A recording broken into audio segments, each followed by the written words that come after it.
درود به شما خسرو شمیرانی گرامی. تشکر میکنم از دعوتی که کردید و با درود به بینندگان عزیزتون. من ممنونم که شما این درخواست رو پذیرفتید و در لایو ما شرکت کردید تا درباره مسئله جنگ و تبعات اون صحبت کنیم. من یک معرفی کوتاه بدم از آقای بابک یزدی خدمت شما عزیزان. بابک یزدی عضو دفتر سیاسی و هیئت اجرایی حزب کمونیست کارگری هست و دبیر کمیته خارج حزب، همچنین کمیته شرق کانادا. از بنیانگذاران سازمان دفاع از زندانیان سیاسی ایران هست و دبیر اجرایی کانون خاوران و خیلی زحمات دیگه توی حوزه فعالیت سیاسی در تورنتو ایشون کشیده که لیست بلند بالایی داره توضیح دادنش. اگر موافق باشید بذارید یک سوال خیلی کلی بکنم که دست شما باز باشه برای صحبت کردن. موضع شما و حزب کمونیست کارگری درباره این جنگ چی هستش؟ بله، اولا با تشکر از معرفی مختصر و مفیدی که داشتید. خدمت شما عرض کنم، ببینید جنگ 12 روزه اول و جنگ 40 روزه بعدی و کلا اگه یه تعریف کلی بکنیم میگن جنگ ادامه سیاست است به طریق دیگر. خب رژیم جمهوری اسلامی اگر این جنگ مشخص را بگیم فیزیکاً آمریکا و اسرائیل حمله کردن، یعنی عملاً اونا حمله کردن، ولی اگر یکم عمیق نگاش بکنیم جمهوری اسلامی 48 سال بود که داشت مرگ بر آمریکا، مرگ بر اسرائیل، اسرائیل رو به دریا میریزیم، نمیدونم اسرائیل باید نابود بشه، درست کردن نمیدونم 6 تا ارتش نیابتی اطراف اسرائیل که اسرائیل رو نابود بکنه. اینا همه یه طرف، بمبگذاری ها در آرژانتین و دیگر جاها، کشتن یه تعدادی از اسرائیلی و آمریکایی‌ها، اینا همه یه طرف بود و اینکه تابلو گذاشته بود اسرائیل چه تاریخی نابود میشه. اینا یه مقدمه‌ای بود برای اینکه جنگ را میشه بگی 48 ساله که مردم ایران با جمهوری اسلامی جنگ دارن، ولی رژیم جمهوری اسلامی هم چون جنگ یه شکلی بارها گفته براش نعمت است. جنگ ایران و عراق براش نعمت بود چون تونست راه انقلاب را سرکوب بکنه، اون وقت قیام‌های بزرگ مردم را سرکوب بکنه، اشغال سفارت آمریکا همینطوری، و این جنگ هم یه جوری به نظر ما برای رژیم نعمت بود. چرا نعمت بود؟ به خاطری که ببینید چند روز قبل از جنگ، حالا آمار کم و زیاد است، میگن هزاران، ده ها هزار، من نمیخوام روی آمار تکیه کنم چون آمار بالاست، مثلا از 30,000 تا 60,000 کمتر بیشتر آمار دادن. جمهوری اسلامی مردم خودش را تو خیابون کشت و طبیعتا اینجا بود که یه طرف هم گفتم یه کار دیگه هم که کرده بود، جمهوری اسلامی مشغول مذاکره بود با آمریکا و ویتکاف و اینا سر 3 مورد مشخص: اتمی، نیابتی و موشکی، که این 3 تا خاص، ببینید 3 تا خاص فقط آمریکا و اسرائیل نبود که مثلا موشک ها را محدود بکنن، اتم را جمع کنن، اتمی را جمع کنن و نیابتی هاشون هم جمع کنن. اینا خواستای مردم ایران هم بود به شکلی. چرا؟ به خاطری که جمهوری اسلامی میلیون ها نه میلیاردها دلار هزینه اتمی و نیابتی و موشکی کرده بود و هیچش به نفع مردم ایران نبود. به این مفهوم این خواستایی که آمریکا و اسرائیل به ایران، به رژیم ایران فشار می آوردن، خواستای بخشی از مردم هم بود. توی اینجا بود که خب اونا به این نتیجه رسیده بودن که احتمالاً رژیم خطرش به جایی رسیده که ممکنه برای نابودی اسرائیل خطر داشته باشه و این خطر جنگ رو شروع کردن. میگم فیزیکاً جنگ اونا شروع کردن، ولی اگه ریشه یابی بکنیم جنگ رو باعث و بانیش میتونیم بگیم جمهوری اسلامی هستش. اگه من بخوام خلاصه کنم دیدگاه شما رو، پس قاعدتا شما باید با توجه به تحلیلی که از پیش زمینه‌های این جنگ دارین از اون دفاع کنین. جنگ چیز مثبتی میدونین شما، یعنی حق داشتن آمریکا و اسرائیل به ایران حمله کنن. ببینید یه بحث حق داشتن است، یه بحث اینه که هیچ جنگی از نظر ما مثل که جمهوری اسلامی میگه نعمت نیست. هیچ جنگی نعمت نیست. من و شما مگر جدی دعوامون بشه، دو تا آدم خصوصی هم دعوامون بشه، اگه جدی باشه یکی اون میره زندان یکی اون میره بیمارستان، بنابراین هیچ جنگی توش نعمت نیست. به این مفهوم این جنگ هم نعمت نبود. طرفدار جنگ ما در طول حیات جمهوری اسلامی 48 سال گذشته طرفدار سرنگونی جمهوری اسلامی بودیم. نه ببینید ما اینجا یک موضوع کاملا مشخص داریم. یه حمله صورت گرفته که به قول شما فیزیکاً یه جهت طرف مشخص این رو شروع کرده.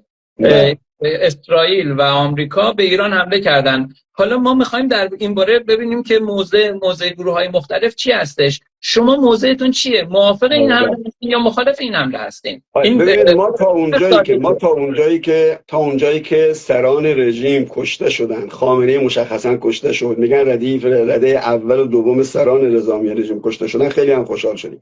ولی اونجایی که مردم بیگناه حتی یک نفر کشته شدن، ما حدود 15 تا اطلاعیه دادیم راجع به جنگ. مثلا میناب را که زدن بلافاصله اطلاعیه دادیم، محکوم کردیم. ببخشید شما که توی دفتر فرماندهی جنگ ننشستین جناب یزدی، شما به عنوان یه حزب سیاسی ایرانی دارین تحلیل میکنین. حالا وقتی که این جنگ میاد یه بسته است، یه پکیجه، شما نمیتونین تصمیم بگیرین این اتفاق بیفته اون اتفاق نیفته.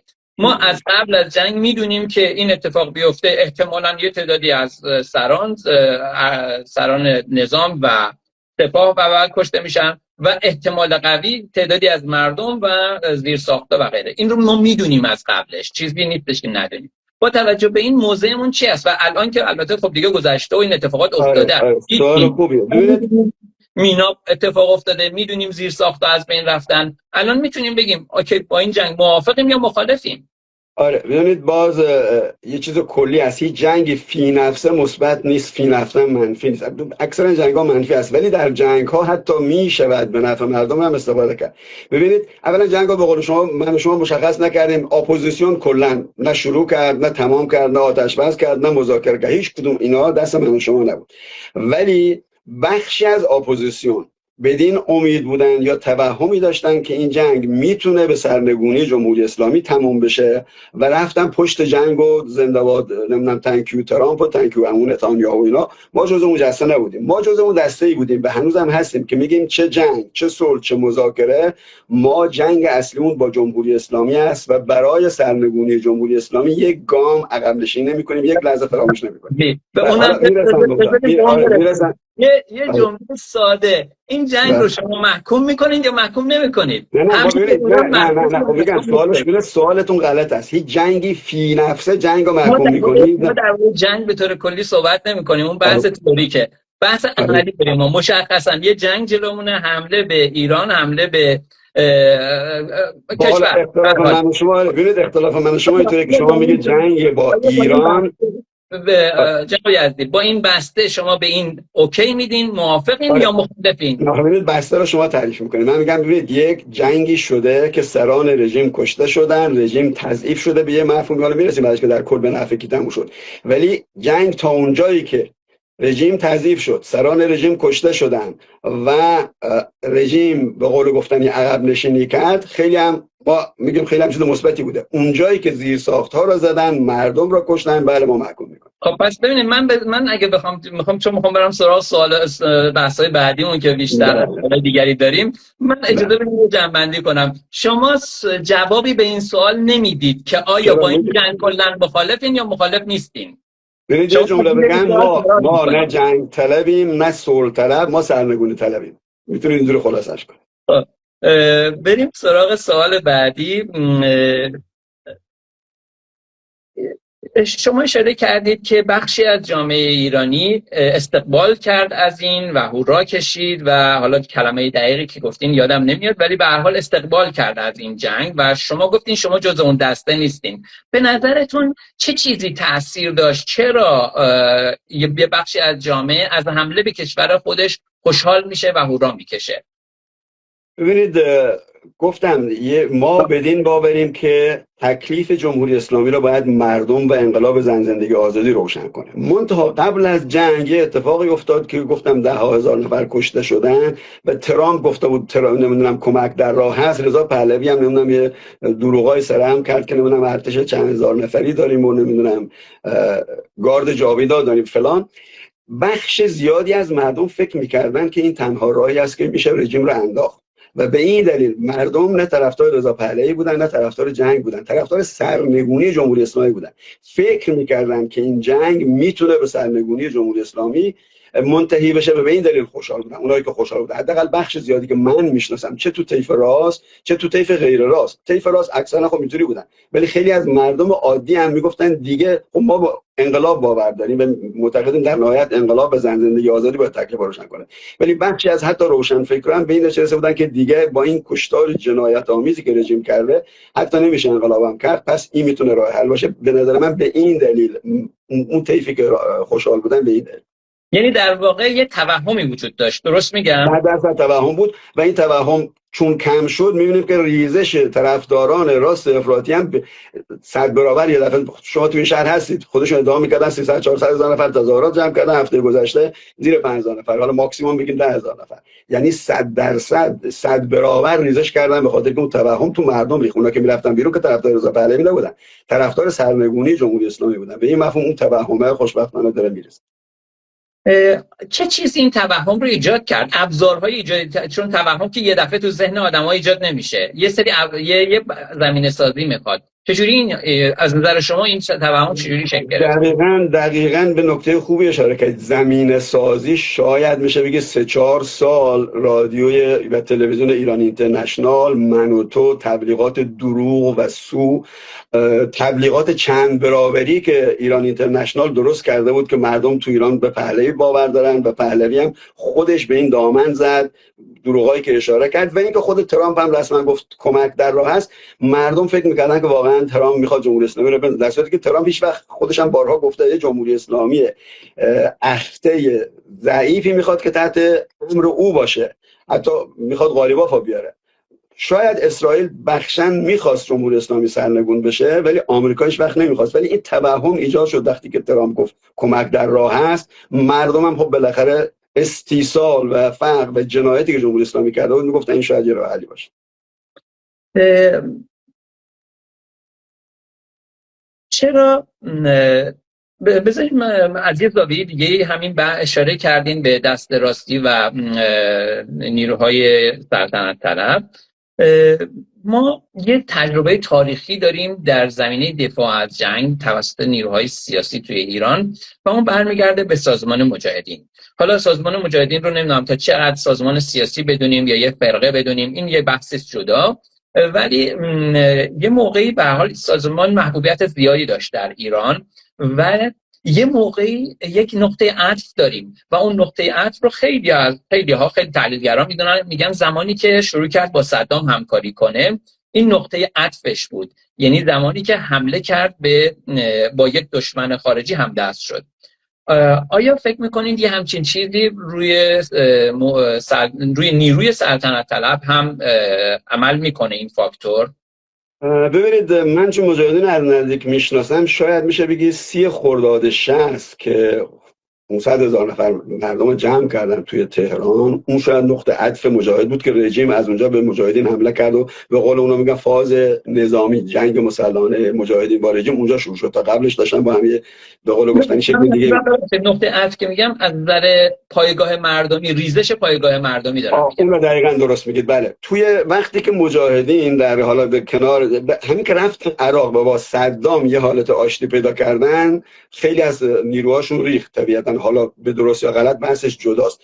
خود مجاهد ادعا داره که هیچ وقت از صدام کمک نگرفته و منم معتقدم مجاهد داشت میرفت به یه فرقه شده بود، ولی اخیراً دوباره با اینکه یه ذره داره از حالت سک در میاد به حالت بحث ما اونجا اون نیست، داره به نیروی سیاسی تبدیل میشه و من به فال نیک میگیرم. ببینید الان تو سیمای آزادی هم دیدم چند تا زن بی‌حجاب آوردن و دارن به قول گفتنی. برعکس ما یه وقتی فکر میکردیم که در شرایطی که ایران به مرحله حساسی برسه، سناریوی سیاه اسمشو گذاشته بود منصور حکمت، فکر میکردیم که مجاهد جزء سناریو سیاه باشه و سلطنت طلب و سناریو سفید، یعنی در کنار مدنیت، شهری، تمدن میاد از تمدن دفاع میکنه. متاسفانه برعکس شده. الان مجاهد داره یه شکلی به سناریو سفید برمیگرده به سلطنت طلب و عملاً میبینیم با کارهایی که میکنن، با شعارهایی که میدن، با ساواک میارن تو خیابون، عملاً شدن جزء سناریو سیاه و مقدمه بازگشت دیکتاتوری و فاشیست.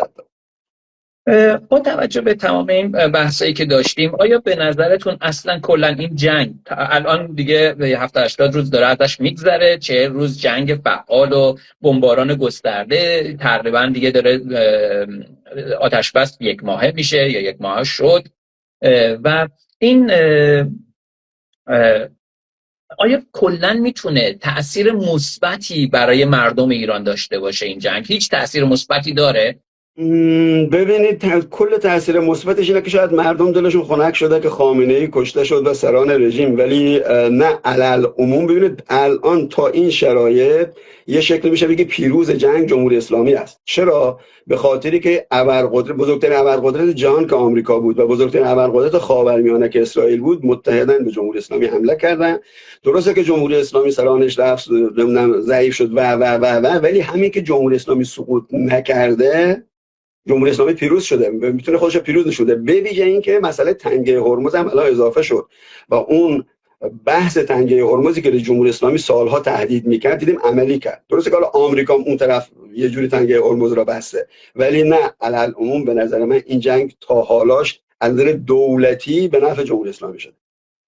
بسیاری از مخالفین جنگ که از قبل از شروع جنگ مخالف بودن، این انگ رو میخوردن که شما دارین از جمهوری اسلامی دفاع میکنید، در حالی که یکی از تحلیل‌های مخالفت با جنگ این بود که این جنگ چه به هر ترتیبی به ضرر مردم، به ضرر تحولات دموکراتیک خواهد بود و حتی به احتمال زیاد جمهوری اسلامی میمونه، نظام میمونه و حتی قوی‌تر هم ممکنه بشه. ممکنه ضعیف‌تر بشه، ممکنه قوی‌تر بشه، ولی احتمال موندنش زیاده. این یکی از تحلیل‌ها بود و بر اساس اون مخالفت میشد با این جنگ. نظر شما الان بعد از 70 روز از این تحلیل چیه؟ این تحلیل رو چطور می‌بینید؟ آیا می‌بینید که جمهوری اسلامی با این جنگ میره؟ اصلا این یک همچین آینده‌ای رو داریم می‌بینیم؟ ببینید جمهوری اسلامی به نظر من مثل یک از اون با انتحاریایی هستش که کمربند انتحاری رو به خودش بسته و میخواد با خودش حالا دشمنش هم نابود کنه. یه همچین شکلی داره. نه جنگ نه صلح شاید بهترین آپشن باشه برای جمهوری اسلامی، چون اگر واقعا صلح بشه، مردمی که پشت سنگر زن زندگی آزادی نشستن بر سرش آوار خواهند شد. جمهوری اسلامی میگه به این شکل نگرش داریم، هم من میتونم به بهانه جنگ مردم رو سرکوب کنم. ادامهش میبینیم ادامه داره انجام میده و الان هم خب میبینیم حزب هشت و شعبی و نمیدونم فاطمیون و زینبیون آورده تو ایران. اینا رو نیورده با آمریکا به جنگ اسرائیل، آورده با مردم به جنگ. اصلا مردم هنوز هر روز مردم تو خیابونن، مردم جمهوری اسلامی میگن، و از ترس اینکه مردم واقعی بیان تو خیابون. و از یه طرف دیگه هم خود جمهوری اسلامی میگم یک لحظه هنوز نتونسته بعد از نمیدونم چند وقت 2 ماه که آقای خامنه ای را کشتن هنوز خاکش نکردن، هنوز چالش نکردن. یعنی هنوز نتونسته یک مراسم رسمی بگیره، با اینکه 5 روز عزای عمومی اعلام کرد که برای خامنه ای را خاکش. میره خمینی وقتی مرد میلیون‌ها نفر تو تشییع جنازه شرکت کردن، ولی این رژیم اولا چیز هواییش از دست داده، پدافند هوایی رو از دست داده. هنوز اسرائیل هستش که میتونه فضای ایران را کنترل بکنه. این است که من فکر میکنم در حال حاضر بهترین حالت برای جمهوری اسلامی، درست موقت است، نمیتونه الالعبد این آتش بس بمونه، چون دو طرف مسئله تنگه هرمز است، مسئله نفت است، صدور نفت است و مسئله الان ترامپ رفته چین، خود اینا باید ببینیم چی میشه. ولی ادامه این آتش بس به چه شکل بشه اینا همه بستگی داره. ولی فکر میکنم در حال حاضر جمهوری اسلامی نه جنگ نه صلح به نفعش است، حداقل موقتا میتونه خودش یه جوری حفظ بکنه. یه نکته نوشته یکی توی پیاما که مردم واقعی، اتفاقا حالا قبل از این که بخواد ایشون این چیزو بنویسه، شما گفتین مردم واقعی و مردم رژیم یا حکومت. ببینید که طرفدار وقتی میگیم مردم، اجازه بدین جمله‌مو کامل کنم. ببینید ما توی یک سری از من حالا تصاویری که از تجمع شبانه میاد نمیشه خیلی قضاوت کرد، ولی یک سری تجمعاتی شد که تجمعات روزانه بود و جمعیت خیلی خیلی بزرگی ما داریم میبینیم توی تهران و حتی توی شهرهای کوچیک. چطور میتونیم بگیم اینا مردم نیستن؟ نه همه مردم هم ببینید. شاید این کلمه مردم خود پیچیده است. از یه وقتی ما چریک بودیم میگفتیم فدای خلق مردم، یا اون طرف مثلا سلطنت طلبان بالاخره اونایی که میان طرفدارشون مردمن، اونایی که ببینید یه درصدی، اگر جمعیت رو فرض کنیم 90 میلیون، من میتونم بگم 5 تا 10% طرفدار رژیم هستن، 5 تا 10% نمیدونم، یه درصد مثلا طرفدار سلطنت، یه درصد هم طرفدار هیچ جریانی نیستن ولی خواهان آزادی ان، خواهان برابری ان، خواهان سرنگونی جمهوری اسلامی، که اینا اکثریت میشن نظر من. منتها مردم رو اگه درصدی حساب بکنیم، من میگم بله، فرض کنید تهران 10 میلیون که بیشتر جمعیت داره و 5% یا 10% طرفدار رژیم باشن، 10 میلیون از 10% میشه نمیدونم نزدیک 1,100,000 نفر بیان تو خیابون. خیلی است به این مفهوم. منتها من یه اشاره هم بکنم، قبلا گفتید ببینید بخشی از متاسفانه چپ، حالا ما بهش میگیم چپ محور مقاومت، چپ جهانی، به خاطری که دیده یک کشور بزرگ و ایران حمله کرده، اول خارج از ایران میگم بعد برمیگردن به ایران، تو در سطح جهان وقتی میبینن چپ ها و نیروهای آزادیخواه، من و شما فرض کنید اگر توی نمیدونم اسپانیا بودیم و میدونیم که آمریکا رفته به کشور کوچیک حمله کرده، میگفتیم غلط کردی که حمله کردی. به این مفهوم این چپ حق داشت. ولی یه چپی تو ایران داریم که جنایات جمهوری اسلامی رو دیده، 48 سال کشتارش دیده، تو کل این جنگ نمیدونم 5000 نفر کشته شدن، چند هزار نفر کشته شدن که اونم درصد بالا سران رژیم بودن، یه تعداد مردم بیگناه کشته شدن. 10 برابر اون 2 روز قبلش جمهوری اسلامی کشت تو خیابون. ولی اون چپ محور مقاومتی که ما میگیم که مثل که خمینی میگه شیطان بزرگ، یه چپی هم داشتیم که میگفت امپریالیسم، همون امپریالیسم برای اون شیطان بزرگ است. یعنی آمریکا هر کاری میکنه بد است و هر کس مخالف آمریکا است خوب است. این میشه شیطان بزرگ مخالف شیطان. به این مفهوم اون چپ متاسفانه بخششون گفتن فعلا سرنگونی رو از دستور خارج میکنیم و میریم حتی از جمهوری اسلامی دفاع میکنیم، و این از نظر ما واقعا بخشی که چپ هم ضربه میخوره به خاطر همین چپ محور مقاومتی هستش که عملا شده لشکر جمهوری اسلامی. متاسفانه در این بین هم داشت. این نکته خوبیه که بهش رسیدیم، برای اینکه من می‌خواستم برگردم به سوال اول که گفتم بهش برمیگردیم و این میتونه اون نقطه اتصالمون باشه. ولی قبل از اینکه به این برسم میخوام یه نکته دیگر مطرح کنم. شما چندین بار آمار و ارقام داریم میدیم، اگر اجازه بدین بزنین ما بحث در سطح جدی نگه داریم، برای اینکه واقعا این آمار و ارقامی که داره میاد بیرون هیچ پایه و اساسی ندارن. ما یه دونه آمار و ارقام داریم که پایه و اساس داره، اونم خود حکومت جمهوری اسلامی داده که یه لیست اومده داده 3100 نفر، حدود 3000 نفر که اینها اسم و رسمشون همشون از جایی که کشته شدن و همه اطلاعات هستش و هیچ چیزی که ما این رو کامل کنه، دقیق ترش کنه، اضافهش کنه نداریم. و اگه بخوایم واقعا بحث در یه حد جدی نگه داریم، آقای ترامپ که به حال رئیس جمهور قدرتمندترین، رئیس قدرتمندترین دستگاه جاسوسی دنیاست و قاعدتا از هر چیزی توی ایران، خیلی چیزا توی ایران اطلاع دارن، ایشون در عرض 48 ساعت 3 تا آمار درباره کشته شده های ایران داد. 32,000 تا، 35,000 تا، 42,000 تا، بعدم که گفت 60,000 تا یا بیشتر. یعنی ببینید ایشون اگر میخواست آمار درست بده حتما میتونه ایشون، یعنی واقعا با این دستگاه از این که میلیاردها میلیارد داره هزینه‌اش میشه، میتونه یه آمار نزدیک به حقیقت بده، ولی نمیده. احتمالاً برای اینکه اون آماری نیست که دوست داشته باشن. حالا ما نمیخوایم تحلیلش کنیم، ولی بذارین این آمار رو بذاریم کنار، برگردیم به بحثمون. و اشاره کردیم به این که یک بخشی از چپ میگه که اوکی اگر ما الان مبارزه با جمهوری اسلامی رو بذاریم کنار، این درست نیستش و این طرفداری از جمهوری اسلامی هست، این غلطه. اتفاقا هم بحثیه که من نتیجه که از بخش اول صحبتمون، یعنی شما یه تحلیل دارین و که عملا تحلیل این بود که نه به جمهوری اسلامی نه به جنگ، یه همچین چیزی. من میگم این یه تناقضه. الان کی داره با، اگر یا این جنگ رو قبول داریم یا قبول نداریم، این جنگ مشخصه دارم میگم. اگر این جنگ مشخص یه جنگیه که به ایران تحمیل شده، یه جنگیه که یه نیروی خارجی به قول خودتون یه غول نظامی اومده یه کشور معمولی رو از نظر نظامی بهش حمله کرده، اتفاقا اون کشور ما هستش تصادفاً اینجا. حالا اگه یک نیرویی داره با اون میجنگه، آیا کار خوبی داره میکنه یا کار بدی میکنه؟ آیا ما باید الان بزنیم سرش سرکوبش کنیم اون نیرو رو؟ توی این لحظه دارم میگم این که نظام جمهوری اسلامی، ما با سرکوب توی ایران مشکل داریم، ما با فساد توی ایران مشکل داریم، ما یعنی مشکلات بسیار جدی توی ایران وجود داره که هیچ کسی، هیچ آدم عاقلی نمیتونه بگه نیستش. و طبیعتاً باید نیروی سیاسی در برابرش موضع داشته باشه. ولی الان آیا جنگ مشکل اصلی ایران هست یا نیست؟ و اگر هستش چرا این موضع شما متناقض میشه؟ توضیحش بدید. یه اختلافی که من با شما یا دوستانی مثل شما داریم که وای مرتب بگید ایران، ما یه جمهوری اسلامی ایران داریم، یه ایران و مردم ایران داریم. جنگی که تو ایران شروع شد جمهوری اسلامی، من اول توضیح دادم جمهوری اسلامی باعث و بانیش بود. جمهوری اسلامی شروع کرد، مردم ایران شروع نکردن. ببینید ما 200 تا کشور در جهان داریم حدودا، تو این 200 تا کشور هیچ کدوم از کشورها از ارتجاعیش تا انقلابیش تا لیبرالش تا سلطنتیش تا کمونیستیش هیچ کدوم نمیگن ما میخوایم یک کشوری رو نابود کنیم، ما میخوایم یک کشوری رو به دریا بریزیم. تنها کشوری در جهان که میگه ما میخوایم اسرائیل رو به دریا بریزیم، مرگ بر اسرائیل فلان، جمهوری اسلامی مردم ایران نیستن. ببینید تنها کشوری، بزنین جمله رو تموم کنم، تنها کشوری هستش که وقتی تو فوتبالش با آمریکا شکست میخوره مردم خوشحال میشن. تنها کشوری که وقتی رهبرش کشته میشه، نمیگم همه مردم، بخشی از مردم خوشحال میشن. خب به این مفهوم جمهوری اسلامی یک اعجوبه در جهان، یه استثنایی است در جهان.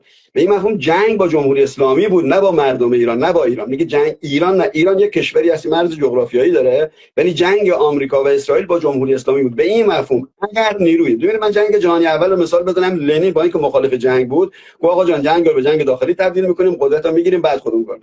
اگر نیروی در ایران بود همین الان، ببینید نداریم متاسفانه. سلطنت طلبها که منتظر خودشون نمیخوان سرنگون کنن، منتظر عمو ترامپ بیاد سرنگون کنه اینا برن به تختشون بشینن.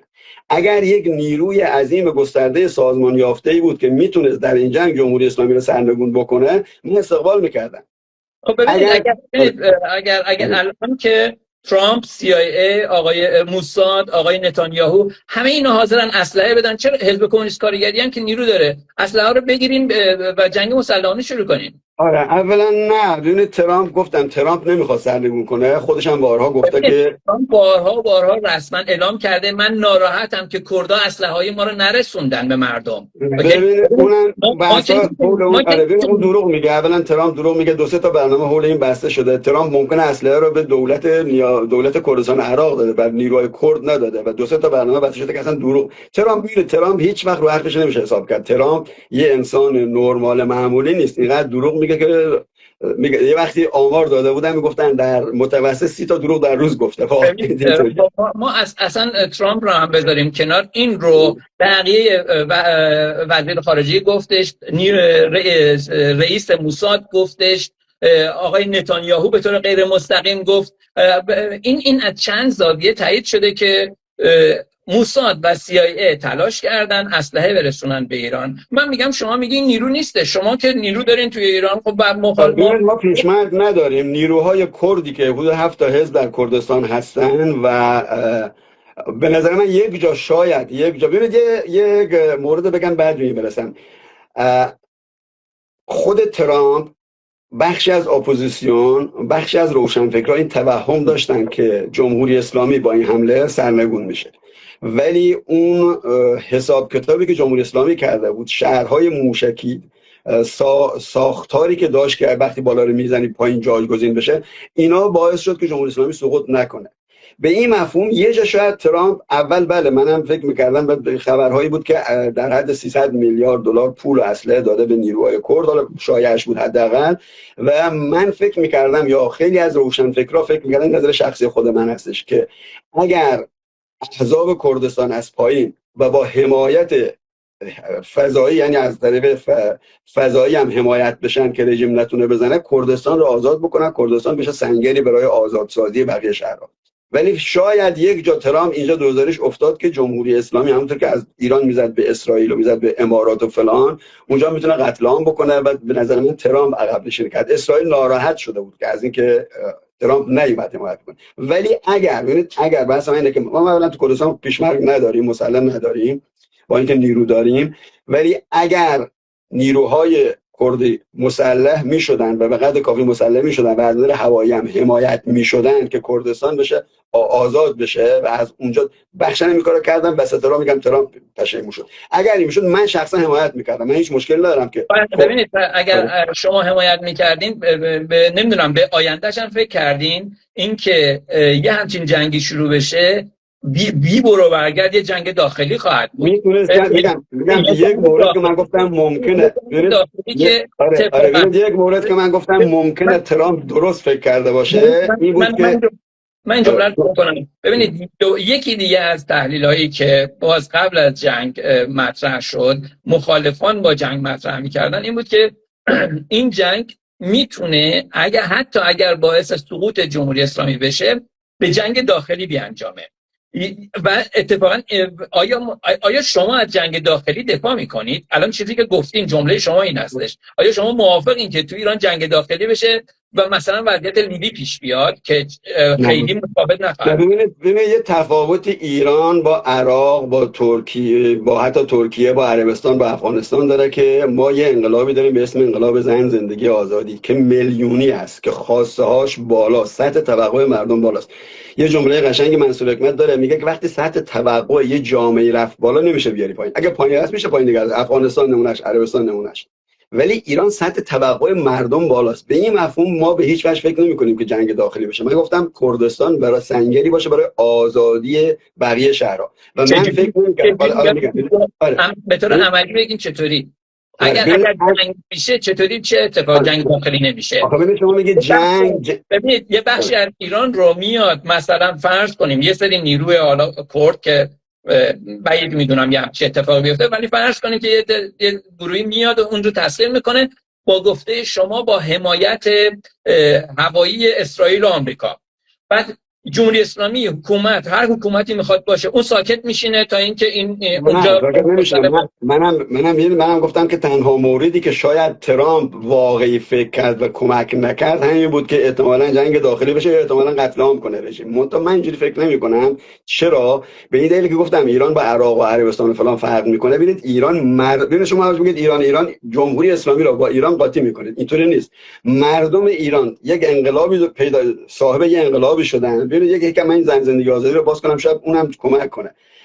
ببینید برای اولین دفعه در جهان شما بهترین کشور دنیا، مدرن‌ترین کشور دنیا رو نگاه کنید. فرض کنید سوئد، دانمارک، میگن 30 تا 40% زن‌ها در قدرت و در پارلمان هستن. ایران تحت لوای جمهوری اسلامی میگن 60%، 55 تا 60% فارغ التحصیل دانشگاه زنان هستن. اگر این انقلاب پیروز بشه دو دور بگذره 60% حاکمیت ایران میفته دست زنها. یعنی اولین کشور خواهد بود که انقلاب زن، زندگی، آزادی نه تنها در ایران و خاورمیانه بلکه در جهان اولین کشور خواهد بود که درصد بالایی حتی بالای 50% زنها در مصدر امور قرار میگیرن. یه همچون انقلابی و یه همچون خواستایی که در ایران مطرح است، اون وقت جنگ داخلی رژیم بله اگر فرض کنیم یه اصلا آمریکا و اسرائیل بذارید کنار، اگر کردها، نیروهای کرد همین الان بتونن به جایی برسن که کردستان آزاد کنن، یعنی کردستان ببینید ما جنگ‌های چریکی داشتیم، کاسترو جای دیگه که تونستن منطقه آزاد کردن رفتن، بهش نمیگفتن جنگ داخلی، میگفتن جنگ رژیم با نیروهای آزادی بخش. اگر مردم کردستان، نیروهای سیاسی کردستان، حالا هر از ناسیونالیستش تا چپش، اگر بتونن کردستان رو به عنوان سنگر آزاد بکنن، مردم قرار نیست برن. این سال 61 مردم توهم داشتن و رژیم تونست، بازم مردم کاملا نکردن، رژیم با ارتشش رفت بمبارون کرد کردستان رو و شهرها رو کردستان، مردم یکی شهر اصلا کوچ کردن. کوچ مردم نقد میخوام بگم اونجا مردم تازه کوچ کردن که کشته نشن. الان دیگه سال 61 نیست، مردم به رژیم توهم ندارن، مردم نمیرن لشکر خمینی بشن با کردستان آزاد با مثلا کوملا و دموکرات بجنگن، به هیچ وجه اینجوری نخواهد شد. بنابراین جنگ داخلی که شما حرف میزنید من 2% هم روش حساب نمیکنم. من میگم هر شهری که تو ایران الان آزاد بشه ببینید منطقه بزرگی مثل کردستان، طبیعتا اگر پشتوانه فضایی داشتن زودتر میشد و من بدین باورم که نمیخواد، نه اسرائیل و نه آمریکا نمیخوان ایران آزاد تحت لوای زن، زندگی، آزادی پیروز بشه. میخوان همین اگرم خیلی زور بزنن یه رضا پهلوی بیاد و زندان و شکنجه و اعدام و دیکتاتوری و پهلوی برمیگرده بیاد جاش بشه.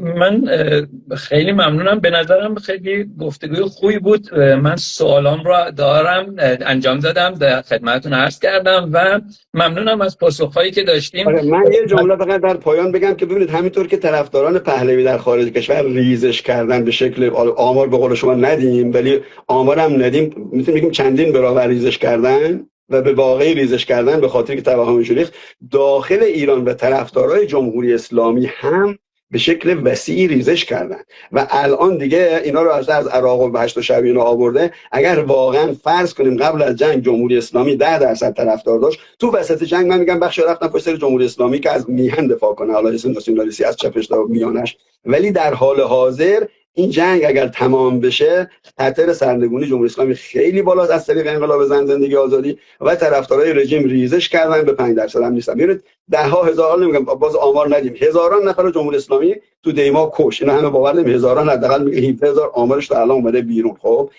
اینها مردمی هستن که سپهر بابا کجایی سر جنازه بچه‌شون. و ببینید فرض کنیم حالا یه تعدادی جمهوری اسلامی کش، بیش از اون رو زخمی کرد تو بیمارستان ها، بیش از اون رو دستگیر کرد تو زندان ها و اینا هنوز تکلیفش روشن نیست. اینترنت در ایران قطع فقط به این دلیل که آمار نیاد بیرون.